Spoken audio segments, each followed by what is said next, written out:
Yeah, I've been asked to talk a bit about my research and the effect of this strange impact case study, which I confess, not got my head around, really. As Maggie said, I found it a bit problematic, and maybe you will see why as I sort of talk a bit. I'm going to talk a bit about the story. I like stories, funnily enough.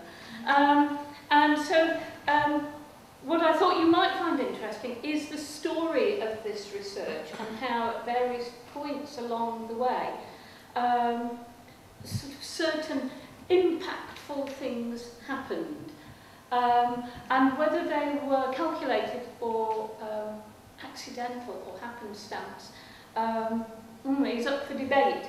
But I think when I look at my modest pile of books, and reflect on how it got there. It's rather strange. I began as Jackie Bratton's research assistant. Jackie is emeritus professor now of theatre and performance at Royal Holloway, University of London, and she supervised my PhD and was hugely supportive all the way along. I was a mature student.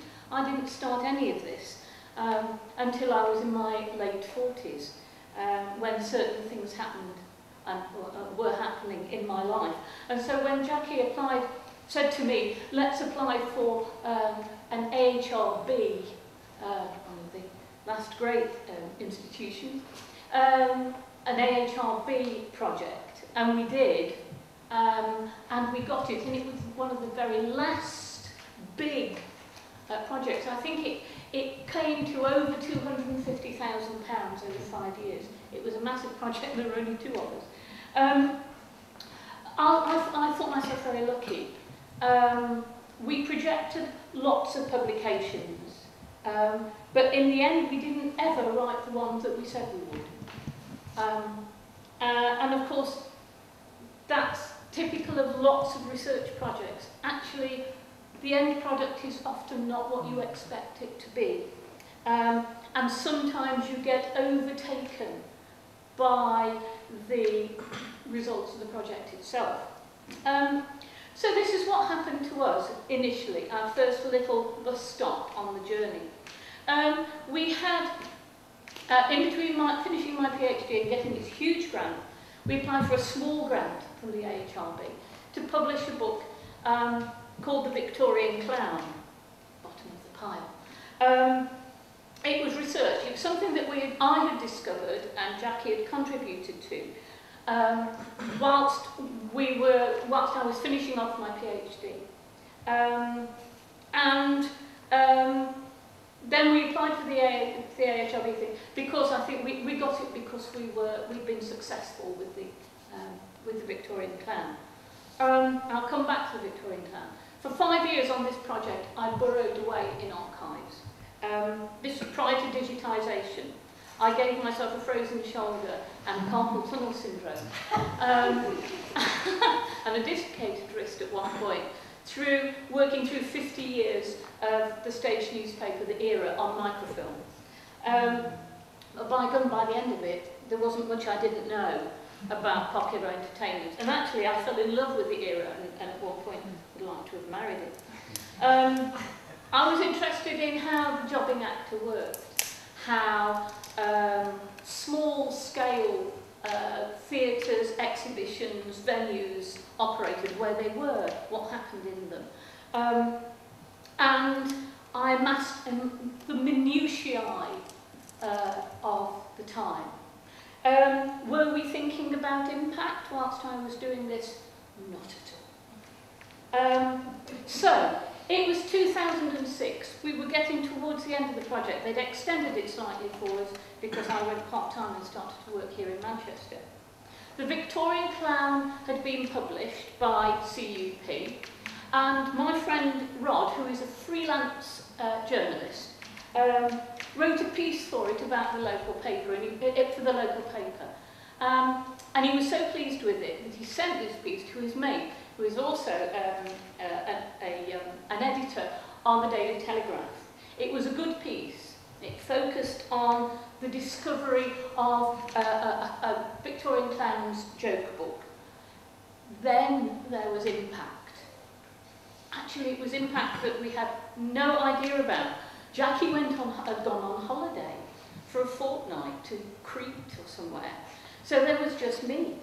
And every national newspaper wanted a bit of this story. And then as soon as it hit the national newspapers, suddenly every TV station and every radio station wanted to know about it. From the Today programme to Richard and Judy. I have been on Richard and Judy. I have been in the dressing room next to Judy. I got a Judy goodie bag of molten brown cosmetics, toiletries.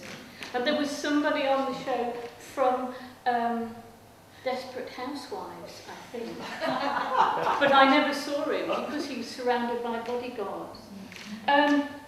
But somehow people were fascinated by this story about the Victorian clown and this odd collection of really lame jokes. Even Ken Dodd couldn't make them work. Example. It's the only one I remember. I'm terrible at jokes. What is the difference between a canoe and Joan of Arc?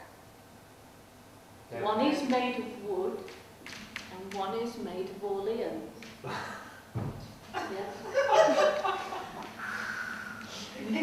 Yeah. All of this lasted a fortnight. By the time Jackie came back, it was all over. And it stopped immediately. It had absolutely no impact on book sales whatsoever. The books cost at the time £50 a piece. I think they're £65 a piece now.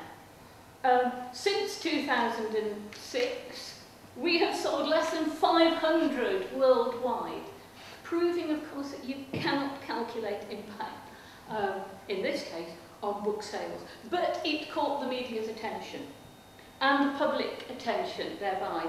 It was an old clown's gag book and Victorian jokes. There was another impact, though, and this came quite quickly afterwards. I suddenly became aware that I was on a media database or two, because I kept getting phone calls. Jackie was already there in her capacity as almost the only expert on music hall in the country. But now I was there too. And I kept getting calls to talk on, particularly on the radio, about comedy, about which I knew nothing. Then it was anything Victorian. So I got a phone call, would I like to come on, and I can't remember what it was a history programme on radio, to talk about Victorian, what do you call them, like sort of combination boilers and cookers, ranges, cooking ranges. And I said, no, actually. And then it was, would I like to come and talk about history in general? I got a phone call, fascinating, saying the Doomsday book is now online. Would I like to come and give some views on it? I said, absolutely not. I don't know anything about the Doomsday book. I realised then that one of the repercussions of this form of impact is that you get on databases and you're assigned tags.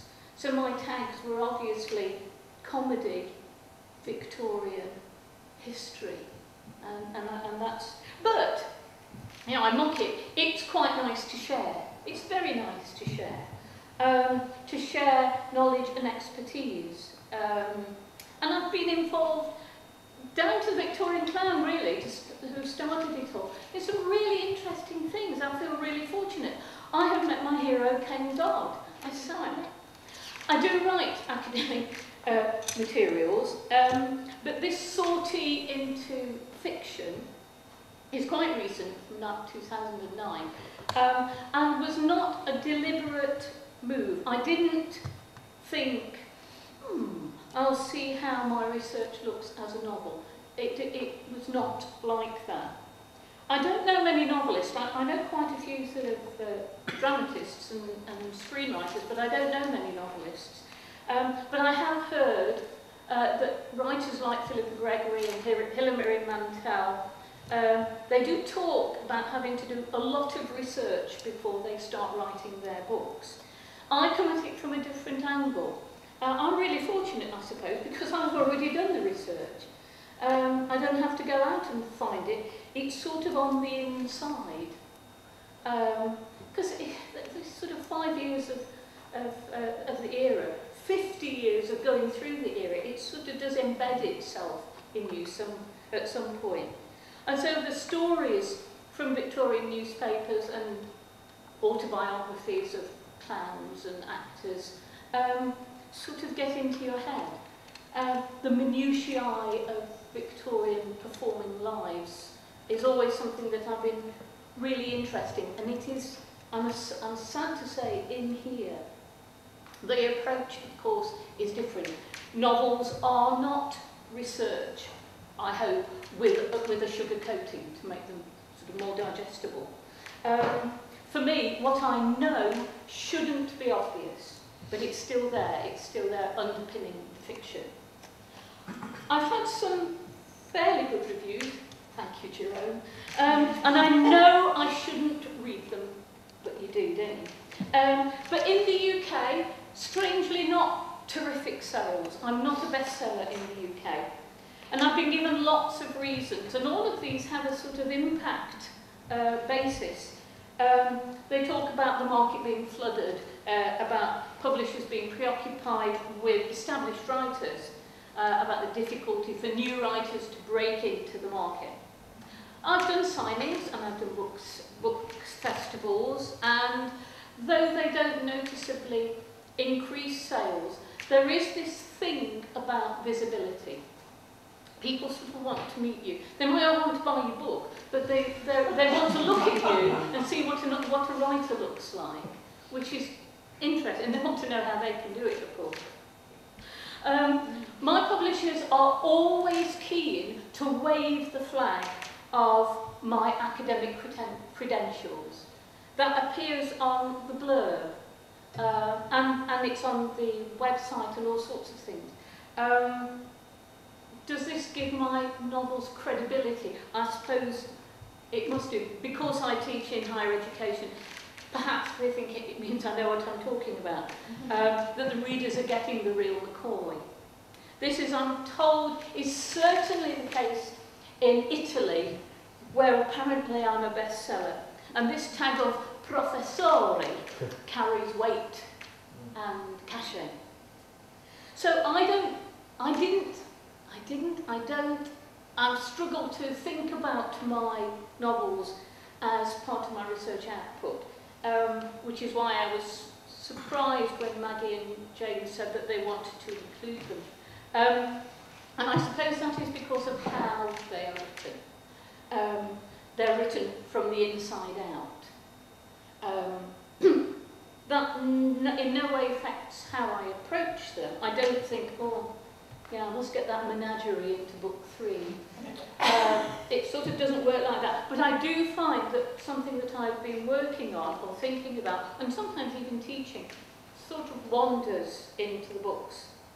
I like the idea of wider impact. I feel moved by the thought of people reading my books, reading what I've written, and getting emails from people. Certainly when the reviews that were up on Amazon for a while, when people say kind things and said, like, somebody said it was like climbing into the TARDIS and going back into the 19th century. I thought that was lovely. It was a nice thing to say, and it was it made me think, yeah, I sort of might have got it right. But I don't think about it over much. How what I do has impact still seems to me a bit of a mystery, but I suppose because I'm doing it, and I need to have half an hour with Maggie and James to sort of step outside it and think through. I think sometimes like the Victorian clown, it catches the public imagination. And I think that, in a way, is luck. That's not planning. And So I'll leave it there. I don't want to, I'm going on.